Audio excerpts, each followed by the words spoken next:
બાબા સાહેબ ના હોત તો આજ તમે ગમે એવા સિંગર હોત તો તમને સ્ટેજ ના મળત. એટલે બાબા સાહેબે ગળું આપ્યું એમ ને? હે પણ તો પછી તમે જાહેર કરી દો કે હું ભાઈ દલિત સમાજ નો નથી.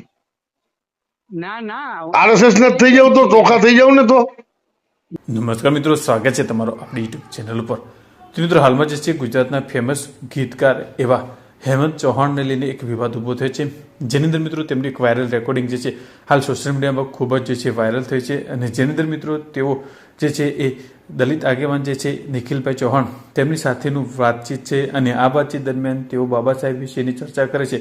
સમગ્ર મામલો મિત્રો એ પ્રકારે છે કે આરએસએસની શુભેચ્છા પાઠવવા બદલ નિખિલ ચૌહાણે હેમંતભાઈ ચૌહાણને ફોન કર્યો છે, અને આ ફોનમાં વાતચીત દરમિયાન હેમંતભાઈ ચૌહાણ બાબા સાહેબના ઉપકારને ભૂલી અને એવું કહે છે કે મને ગળું શું બાબા સાહેબે આપ્યું છે.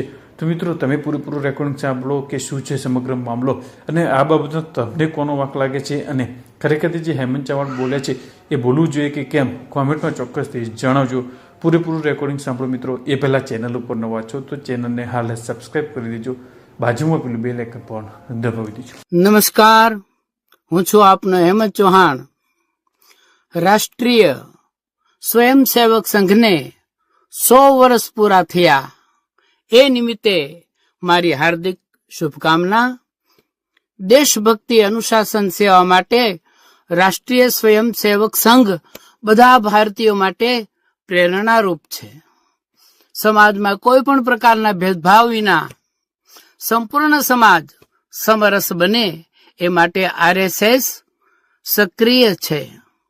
આખો સમાજ પ્રથમ ભારત ના ધ્યેય માટે કામ કરતો થાય તેવી મારી ઈચ્છા વ્યક્ત કરી, અને આરએસએસ નું કામ વધુ દૃઢ થાય એવી અભિલાષા. જય ભારત. ફોન હું કાપી નાખો છો હેમંતભાઈ? એ મારે રેકોર્ડિંગ ચાલતું હતું એટલે હમણાં પૂરું કર્યું. કઈ વાંધો નહીં, એવું હોય તો હું પછી ફોન કરું નિરાતે. તમે ફ્રી હોય મને ટાઈમ આપો. અત્યારે ચાલતું હતું રેકોર્ડિંગ, એટલે મેં કીધું તમે ફ્રી ના હોય તો પછી વાત કરું. હા હા, ફ્રી થઈ ગયો. હા તો વાત થઈ ગઈ એમ છે ને? હા હા તો તમારો આગળ એક વિડીયો મેં જોયો, હા આરએસએસ ને શુભેચ્છા આપતો. હા હા હા. તો હેમંતભાઈ, તમે જે સમાજમાંથી આવો છો, તમે જેને હિસાબે આવડું મોટું પદ, તમને જે એમ કહેવાય કે બાબા સાહેબ ના હોત તો આજ તમે ગમે એવા સિંગર હોત તો તમને સ્ટેજ ના મળત.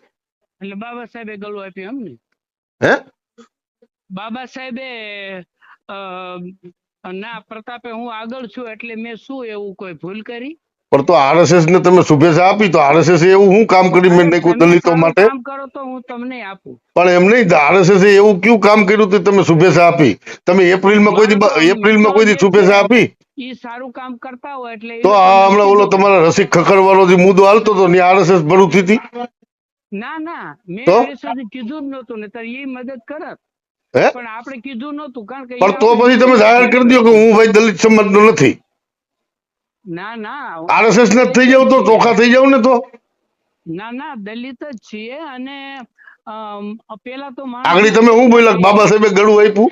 બાબા સાહેબે ગળું નહીં, બાબા સાહેબે જે આપ્યું નહીં તો તમે કલ્પના ના કરી શકો. પછી દલિત પછી આવ્યા, પેલા માણસ છીએ એટલે માણસના જે પોતાના વ્યવહારમાં જે આવતો એ આપણે કઈ દલિત એટલે ફક્ત દલિત હારે સંબંધ રાખો, બીજે નો રાખો. સંબંધની વાત નથી, સંબંધની વાત ને સંબંધ તો 18 વર્ષ આઈને રાખવાનો હોય. હા તો બે શબ્દો બોલવામાં કઈ કોઈ ખરાબ બોલ. પણ તમે જેને મારી વાત સાંભળો, જે આરએસએસ ના એજન્ડા વાંચ્યા, તમે તો કર્મચારી છો, એજ્યુકેટેડ છો. કોઈ અભણ માણસ હોય ને તોય બરોબર છે. પણ આપણે ઘરે આવતા હોય એના આરએસએસ તમારા ઘરે આવે છે?